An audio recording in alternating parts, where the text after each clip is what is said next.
अध्यक्ष महोदय, राज्य के सरकारी विभागों में राज्य कर्मियों को अपने पद के अनुसार उसे 7वें वेतन आयोग के तहत मूल वेतन के साथ ग्रेड पे दिया जा रहा है और लेवल भी निर्धारित है, जबकि BPSC PR1, BPSC PR2, BPSC PR3 द्वारा चयनित अध्यापक एवं सक्षमता पास विशिष्ट शिक्षकों को का ना ही ग्रेड पे निर्धारित किया गया है और ना ही लेवल तय किया गया है। सिर्फ नियोजन के तहत वर्ग 1 से 5 के अध्यापकों को एवं विशिष्ट शिक्षकों को 25,000, वर्ग 6 से 8 के अध्यापक को 28,000, वर्ग 9 से 10 के अध्यापक एवं विशिष्ट शिक्षकों को 31,000, वर्ग 11 से 12 के अध्यापक एवं विशिष्ट शिक्षकों को 32,000 रुपया मूल वेतन दिया जा रहा है, जो 7वें वेतन आयोग से बिल्कुल अलग है, जिसके कारण भविष्य में अध्यापक एवं विशिष्ट अध्यापकों को 8वें वेतन आयोग के लाभ से वंचित रहना पड़ सकता है, जबकि उक्त शिक्षकों को भी राज्य कर्मी का दर्जा प्राप्त है। अतः उक्त शिक्षकों के हित में पद के अनुसार शिक्षकों को ग्रेड पे तथा लेवल निर्धारित करने हेतु हम सदन के माध्यम से सरकार का ध्यान आकृष्ट कराते हैं। माननीय मंत्री शिक्षा विभाग। अध्यक्ष महोदय, वस्तुस्थिति यह है कि पंचायती राज संस्थाओं एवं नगर निकाय संस्थाओं द्वारा नियुक्त शिक्षकों को समान कार्य के बदले समान वेतन देने से संबंधित माननीय सर्वोच्च न्यायालय में दायर SLP संख्या 20/2018 बिहार सरकार एवं अन्य बनाम बिहार माध्यमिक शिक्षक संघर्ष समिति एवं अन्य के साथ दिनांक 10/5/2019 को पारित आदेश, जिसमें माननीय उच्च न्यायालय के द्वारा समान कार्य के बदले समान वेतन देने हेतु पारित आदेश को निरस्त कर दिया गया है। राज्य सरकार पंचायती राज संस्थाओं एवं नगर निकाय संस्थाओं द्वारा नियुक्त शिक्षकों को बेहतर वेतन एवं सेवा शर्त हेतुकृत संकल्पित रही है। राज्य सरकार ने सहानुभूति पूर्वक इन शिक्षकों को 1/9/2020 से EPF योजना, जिसमें राज्य सरकार के द्वारा लगभग 5% अंशदान दिया गया है, से आच्छादित करते हुए दिनांक 1/4/2021 से 15% का वेतन वृद्धि किया गया। पुनः राज्य सरकार द्वारा स्थानीय निकाय शिक्षकों को बेहतर सेवा शर्त एवं वेतन प्राप्त हो के परिप्रेक्ष्य में बिहार विद्यालय विशिष्ट शिक्षा नियमावली 2023 अधिसूचित किया गया। नए शिक्षकों की नियुक्ति हेतु बिहार राज्य विद्यालय अध्यापक नियुक्ति, स्थानांतरण, अनुशासनिक कार्रवाई एवं सेवा शर्त नियमावली 2023 अधिसूचित किया गया। सरकार द्वारा इन दोनों नियमावली से नया पद सृजित किया गया। यह पद 7वें वेतन आयोग लागू होने के बाद सृजित किए गए हैं, इसलिए यह पद 7वें वेतन आयोग द्वारा निर्धारित पदों में सम्मिलित नहीं है। सरकार द्वारा सरकार के अन्य बहुत सारे पद सृजित किए जाते हैं जो 7वें वेतन आयोग में सम्मिलित नहीं होते। इन दोनों नियमावली के तहत वर्ग 1 से 5 के शिक्षकों को 25,000, वर्ग 6 से 8 के शिक्षकों को 28,000, वर्ग 9 से 10 के शिक्षकों को 31,000 एवं वर्ग 11 से 12 के शिक्षकों को 25,000 प्रारंभिक वेतन निर्धारित करते हुए पे मैट्रिक्स का निर्धारण किया गया। उक्त नियमावली के तहत शिक्षकों को बेहतर प्रोन्नति का लाभ दिया गया। अगले संभावित जो वेतन आयोग 8वां वेतन आयोग में ये शिक्षा विभाग द्वारा इन विद्यालय अध्यापकों एवं विशिष्ट शिक्षकों के वेतन मान को उचित स्तर पर निर्धारित करने हेतु वित्त विभाग को अनुशंसित किया जाएगा। महोदय, मैं पूरे वक्तव्य को मैं सुना। सरकार बीपीएससी का एग्जामिनेशन लेकर के सरकार ने घोषणा किया कि वो राज्यकर्मी होंगे। दूसरी बात की सरकार ने ही घोषणा किया कि सक्षमता परीक्षा पास जो कर जाएंगे शिक्षक वो राज्यकर्मी होंगे। तो जब राज्यकर्मी होंगे तब फिर क्या औचित्य है कि आप उसको 7वें वेतन के लाभ से अलग रखेंगे, उस श्रेणी में नहीं रखेंगे?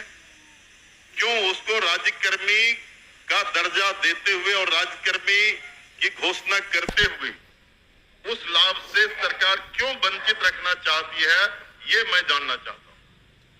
माननीय मंत्री। अध्यक्ष महोदय, इसमें जो विचार विमर्श किया गया वित्त विभाग से, ऐसी बात नहीं है कि सहानुभूति तो पूरी रखी गई। एक और आंकड़ा मैं पढ़ना चाहूंगा सदन के सामने। वर्ष 2003 में जो नियुक्त प्रशिक्षित शिक्षा मित्र थे, प्रारंभ में उनका नियत वेतन प्रति माह था 1500, जो वर्तमान सकल वेतन प्रति माह हो गया 31,340। वर्ष 2006 में नियुक्त पंचायत प्रखंड नगर शिक्षक थे 5000, उनका वर्तमान सकल वेतन प्रति माह हो गया 29,410। वर्ष 2010 में नियुक्त पंचायत प्रखंड नगर शिक्षक 7000 था वेतनमान, तो उनका हो गया आज के दिन में 29,410। वर्ष 2013 में नियुक्त पंचायत प्रखंड नगर शिक्षक 10,000 थे, उनका आज के दिन में 29,410 सकल वेतन प्रतिमाह हुआ। ये वित्त विभाग की सोच थी कि इनका 7वें वेतन आयोग से आच्छादित नहीं होंगे और इनके लिए अलग से उन्होंने एक पे मैट्रिक्स बनाई। लेकिन साथ ही हमने ये भी कहा कि भविष्य में जब 8th पे कमीशन लागू होगा तो उसमें फिटमेंट कमेटी बैठती है और फिटमेंट कमेटी जिस श्रेणी में ये फिट करेंगे उसमें उनको आच्छादित करेंगे। धन्यवाद। महोदय, जो सरकार के द्वारा वक्तव्य फिर दोबारा दिया गया, ये पुरानी बात को दोहराई गई कि जब नियोजन इकाई, कई नियोजन इकाई थी, आपने तय में उस तमाम नियोजन इकाई को भंग कर दिया। अब जिला स्तर पर नियोजन इकाई आपने गठित कर दिया, जितने जिला है उतने ही नियोजन इकाई है, और आपने आपके फैसले से सरकार ने फैसला लिया कि अब तमाम जो पहली प्रक्रिया थी उसको हम समाप्त करते हैं और बीपीएससी से एग्जामिनेशन लेकर के हम शिक्षक को बहाल करेंगे और वो राज्यकर्मी होंगे। दूसरा, इस सरकार से हम लोग बात कर रहे थे कि जो पुराने तरीके से पंचायत से, प्रखंड से, जिला परिषद से जिन शिक्षकों को नियोजित किया गया उनको आप सरकारी कर्मी घोषित कीजिए। सरकार ने एक फैसला लिया, सक्षमता परीक्षा जो पास करेगा वो सरकारी कर्मी होंगे। तो सवाल उठता है कि सरकारी कर्मी वो सिर्फ स्कूल में नहीं पढ़ाते हैं, उनसे आप चुनाव में बूथ पर भेजते हैं, उनसे आप जो है सो बीएलओ बनाते हैं, उनको कई तरह का सवाल करते हैं। जब वो सरकारी कर्मी आपने घोषित किया है, तब सरकारी कर्मी के बराबर उसके समकक्ष 7वां वेतन क्यों नहीं देना चाहती है, ये हम जानना चाहते हैं। तो नहीं, उनका कहना है कि वो पुराना जो बताया 4000 था, 2000 था, 3000 था। दूसरी बार खड़े होकर बोले नहीं सर। अध्यक्ष महोदय, जब ये पूरा मामला वित्त विभाग में गया, वित्त विभाग इसमें सारी निर्णय लेता है। पे मैट्रिक्स उन्होंने नया किया और कहा कि ये 7वें वेतन आयोग से आच्छादित नहीं होंगे। और दूसरी बात ये भी है, हम इस बात को स्वीकार कर रहे हैं कि भविष्य में जब 8th पे कमीशन का इन्होंने बात उठाई है, तो जब भी पे कमीशन केंद्र सरकार के द्वारा जब वो लागू होता है तो यहाँ बिहार में भी फिटमेंट कमेटी बैठती है और फिटमेंट कमेटी के अनुसार उस वक्त इसमें जिसमें करेंगे हम लोग अनुशंसा करेंगे। लेकिन अंतोगत्वा इन सभी मामलों में वित्त विभाग अपने वित्तीय प्रबंधन के तहत ही अंतिम फैसला देता है, जिसको सभी को स्वीकार करना पड़ता है। धन्यवाद। हो गया आपका। सर ठीक है, वो लोग पूछेंगे, लेकिन मेरा आखिरी सबमिशन है सर, सप्लीमेंट्री मेरा ये है कि वित्त विभाग से सारी प्रक्रिया को पूरा करते हुए तब आपने बीपीएससी का एग्जामिनेशन लिया और तब आपने राज्यकर्मी का दर्जा दिया। तो साथ में वही घूम फिर के आ रहे हैं आप, साथ में वेतन का आप लाभ उसे क्यों नहीं देना चाहते? ये सरकार एक लास्ट करते हैं सर। मैं एक ही बात को बोल रहे, बोलिए अध्यक्ष।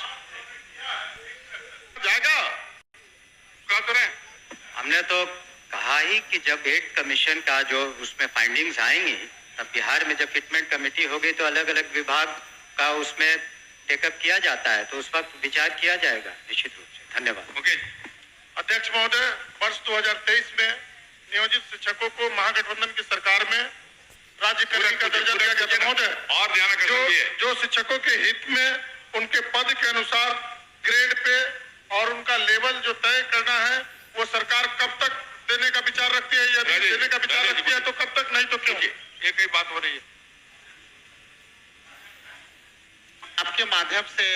मैं शॉर्ट में दो पूरक पूछना चाहता हूं। क्या सरकार को ग्रेड पे निर्धारण करने में आर्थिक बोझ आ रही है?